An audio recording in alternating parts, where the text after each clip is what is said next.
I would love to go to Cleveland Browns OTAs right now with this quarterback competition because I'm sure the media's having a field day with it, and I'm sure the Mike is players are hot. even having some fun when you look at this quarterback competition, which is such a peculiar one between Joe Flacco, Kenny Pickett, Shedeur Sanders, and Dillon Gabriel. So let's do a little OTA report. They had a wave this week. You got two more in the next 2 weeks, and everyone's going to want updates on the Cleveland Browns situation, especially since Shador Sanders is there. So Zac Jackson does a great job covering the Cleveland Browns for The Athletic, and he's kind enough to join us right now. Zac, appreciate it. Thanks so much. How you been?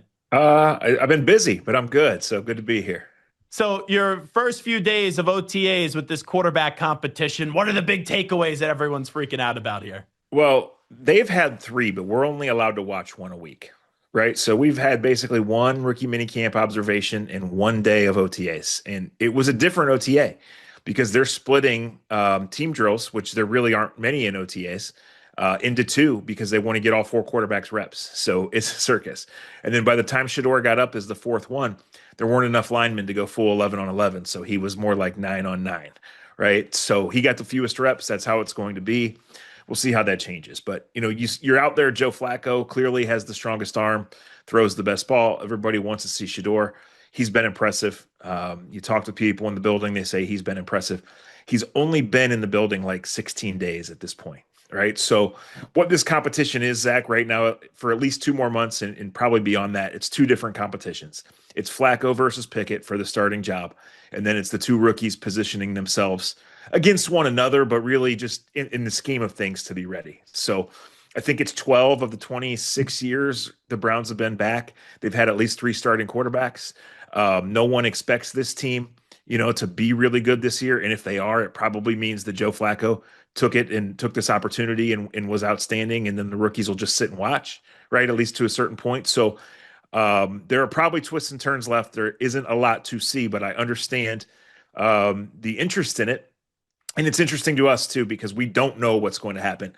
I think Joe Flacco is going to be the number one starter, the week one starter. But who's starting in week 5 and week 8 and week 13? I don't know. And how many of those games are relevant to this season versus the bigger picture of a team that has 2 first-round picks for 26? We'll find out.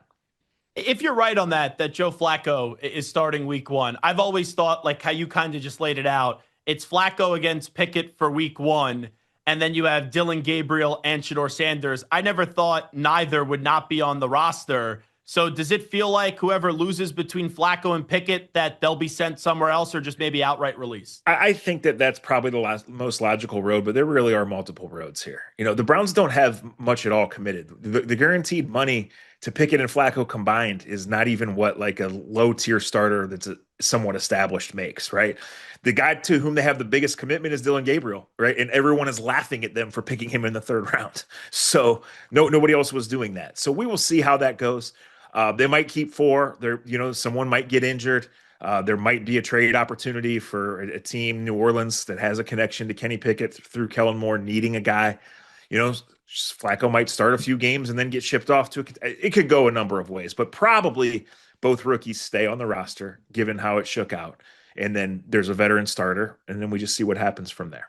But what's the feeling amongst Cleveland Browns fans, Zac Jackson? I know they've been tortured. They've had 5,000 quarterbacks in the last 2 decades. We all see the jersey that just keeps on getting updated. But when it comes to Shador Sanders, I thought he was a first round talent. I thought maybe he could fall to the second round. I would have never thought, obviously, he was going to go to the 5th round. But if I was a Browns fan, I'd be sitting there saying, we got the steal of the draft in the 5th round. And he probably just fell because of who his dad is and how loud his dad was leading into the draft process. Yeah, from these early impressions, he can throw the football. He can play. So, yeah, I mean, I think the Browns got a pretty good draft class from what we know, right? 4 weeks after, from what they needed and where they need to go.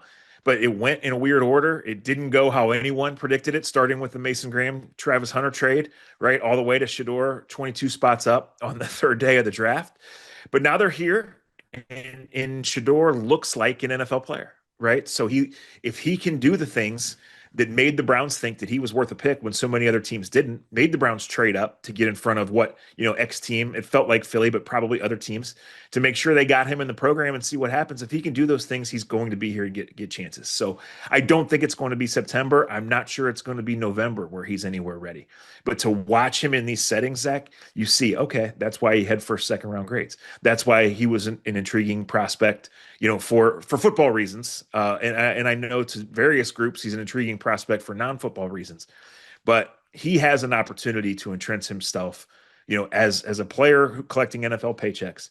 And I think there's at least somewhat of a chance that he can become a real NFL quarterback given the right time and opportunity. Regardless if it's Flacco or Kenny Pickett come week one, I look at the first 6 games. It's a tough stretch with the Bengals, the Ravens, the Packers, the Lions, the Vikings, and the Steelers. When you get that next quarterback, assuming that it doesn't go well with the way the team is, and then also those opponents, does it kind of feel as if that next quarterback up for Gabriel or Shedeur will be in that range of the Dolphins, the Patriots, and the Jets that spans between October 19th and November 9th? Well, when the schedule comes out, the first thing you notice is 0 primetime games, right? So the NFL thinks what most of us think on the outside. But in week 5, they go to London. Then I think 3 weeks after that, they have their bye week, which coincides with the trade deadline, which coincides with almost midseason. So if you're looking at change, if you're looking at judging where the organization is, and they did make changes, they rehauled the offensive staff for the second year in a row. There's not a lot of feeling that guys are on the hot seat. And I think the most important thing, Zach, about this quarterback competition that hasn't gotten talked about once really since the second Shedeur was drafted is that they started the draft by getting an extra pick for next year. So there's a very strong chance that the winner of this contest is really nobody outside the 17 games that are on the paper that you just looked at, right? So that's where this goes. And I think those 2 dates, the day after London, and then certainly that I think it's the New England game that's right before the bye week. So in that window, which is all really in about 4 weeks of calendar time, you could see a lot. And like I said, Browns history says these guys are going to play. And, all the reaction, the reason I'm here, the reason there's so much buzz about OTA practices and in my Twitter mentions and all of that is because they do joint practices at Carolina and Philly in August. And that's when it really is a competition and not just watching, right? When we're watching them now, we don't know what just got installed. We don't know where the ball is supposed to go. We don't know if Shedeur is out there against one single guy who's ever going to play an NFL snap. And we don't know if he's ever going to play an NFL snap, right? But how they divvy the reps and what they're trying to do in those joint practices, specifically in Philly, who's really good, obviously, and that would be the very middle, almost to the back end of training camp. That's when it's going to be telling about where guys are and what the Browns are trying to get done. Because even if this is about 26, and even if this is about maybe Shedeur, maybe Gabriel, but probably somebody else, Kevin Stefanski and the coaching staff are not thinking that way because they might not be around for 26 if that's the case. Yeah, and I think that's why a lot of people were just surprised. I still like the pick when they did take Shedeur in the 5th round because they got the extra pick, like you said, in the 1st round for next year. And then they took Dillon Gabriel, which is surprising, in the 3rd round. And I was higher on Dillon Gabriel than most. So what has kind of been the Browns' explanation and what you're hearing on why they felt like they still thought it was a good idea to go make the move to get Shedeur in the 5th? Well, they tried to say we followed the board, but I mean, come on. There's no way that the board said that, right? Because there was 50 picks between those guys. Yeah. There was no quarterbacks taken by anybody in those 50 picks. And in the middle of that, they had 1 pick, and they took a second running back, right? So maybe that running back was super high on their board. That's Dylan Sampson, who led the SEC in rushing. I get it, but yeah, what the explanation is, I don't know. I think safely, I would say that they liked Shedeur, right? And so whoever told them to push the button or push the button for them or led the conversation really doesn't matter. These guys, they're committed to Gabriel to an extent. They're committed to Shedeur to almost no extent. He's going to sell a lot of jerseys. He's going to pack training camp. There's going to be a ton of buzz around this team. But the coaching staff and the guys who are only under contract for this year, which includes both of the veteran quarterbacks, they have to get ready for week 1 and then that brutal stretch of 5 straight games against playoff teams that follows that, right? And the rookie quarterbacks realistically are getting ready for the future. And so when we're watching, and we'll be watching like closely again next Wednesday, right? We're watching just the beginning stages of how those guys are going to fit. I haven't seen something like this probably since Tim Tebow. And let me be clear, Tim Tebow is one of the greatest college players of all time. I never thought Tim Tebow was going to be this sensational NFL quarterback. I do believe Shedeur Sanders can be a good NFL quarterback. That's going to be the fun thing, I think, that's going to be interesting to see how the Browns manage this, because what their schedule is, if you throw Joe Flacco or Kenny Pickett to the wolves the first few games of the season and it does not go well, how they are going to deal with the calls to see Shedeur play is going to be fascinating to me. Well, for one, that's why they didn't bring Flacco back for 24, because the fan base in the locker room wanted him with Watson. But it's funny you say Tebow because, after the first 15 minutes and just the initial reaction of, wow, they really just traded back and took a second quarterback, and it's this quarterback. I was reminded of when I was at Fox and they sent me to Cincinnati for a Tebow preseason game. Right. And he wasn't going to play. And when he got in, he stunk. Right. But this is even before social media is what it is now. There was an NFL Network camera down on the Jets sideline that just followed him during the preseason game. Right. He was holding the clipboard. He was signaling plays. He was talking to his quarterback mates. He was, just warming up. But there was one camera that followed him all the time. And that's what it's going to be like with Shedeur. That it's not the only case. Right. And the Browns have participated in other things. I'm not going to use the word circus. It hasn't been that. But might it be that in August? And if he does get in a preseason game with guys that can get out of a stance and catch a ball and he throws a touchdown, you're exactly right about how that's going to go.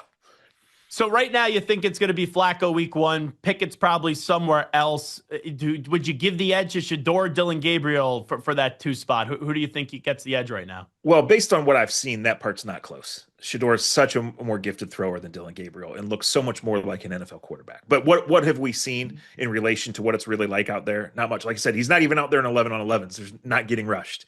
He's never been in this system until 3 weeks ago, been around any of these guys. So we'll see. I'm not completely convinced on Flacco because I'm not sure, Flacco versus Pickett with where this organization is headed and what all will go into it. But if it's just based on throwing and just based on Flacco knowing this offense and coming to energize this team in training camp after they just went through the motions in training camp last year when everybody was signed and they had just come off 11 wins and everybody assumed that Deshaun Watson was going to be good. Everybody except those of us who watched him every day, right? So this is a completely different feeling. So I feel like Flacco will energize things and galvanize things, I guess is the word I want, and win the job. But honestly, this doesn't make for good radio, but there is zero guaranteed about this. And that includes the 4 guys. Like, it would be very Cleveland Browns if another player takes a snap. And I'm telling you, like, I like what I see from Shedeur. I mean that. But I don't know that either one of these rookies will ever play, let alone this year. I don't know that they'll be ready. We just don't know at this early stage. Wow. Like, that's never play for, like, I would be surprised if, I know that they're not going to keep all 4, but if we don't see at least 3 quarterbacks play this year. Well, sure. But I mean, Dillon Gabriel does not look like an NFL quarterback to me, like 0%. So I don't know what's going to happen. So why do they love Gabriel so much? Well, they fell in love with the intangibles, right? But they have an analytic charting project that they have followed in the past, and they loved him. And so, they were more than willing to admit, like, yes, you saw us in Mississippi at Jackson Darts thing. Yes, we've done the thing, but they kind of snuck in a trip to Oregon on their way to the highly publicized pro day at Colorado. And Gabriel was, fairly impressive at the Senior Bowl. Andrew Berry and Stefanski were there on the sideline watching every throw. What had happened there is Jalen Milroe got the hype. He was an Alabama guy. He had played for Browns offensive coordinator Tommy Rees for a year in college.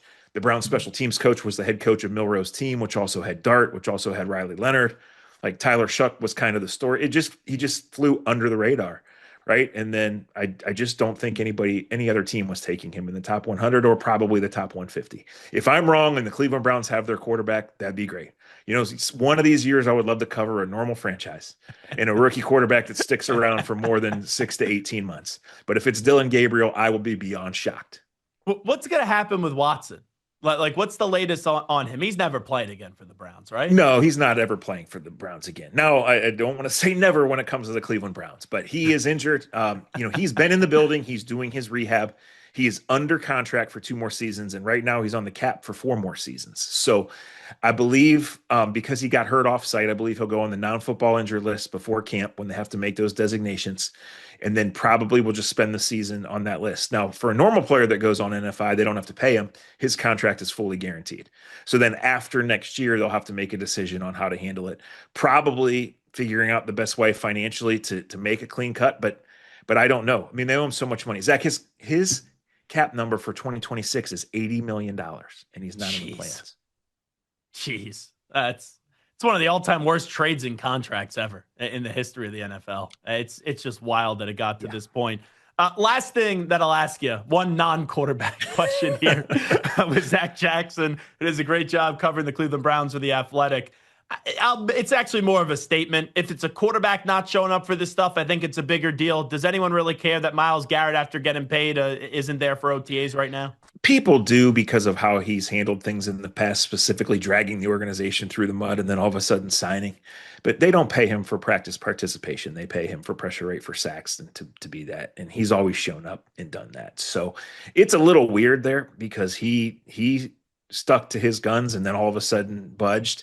And people are like, maybe you could show up, but he's never done it before. So I think right now the Browns have enough on their plate and they feel like when they get out there, like even when they go to training camp, they don't let Myles practice in July. Like he doesn't need to, right? They need him for September to December. He is Zac Jackson. Does a great job covering the Cleveland Browns for The Athletic. Kind enough to join us on the Zach Gelb Show. Zach, we appreciate it. I'm sure we'll be talking to you throughout the summer on this quarterback battle. I'm sure. Thanks.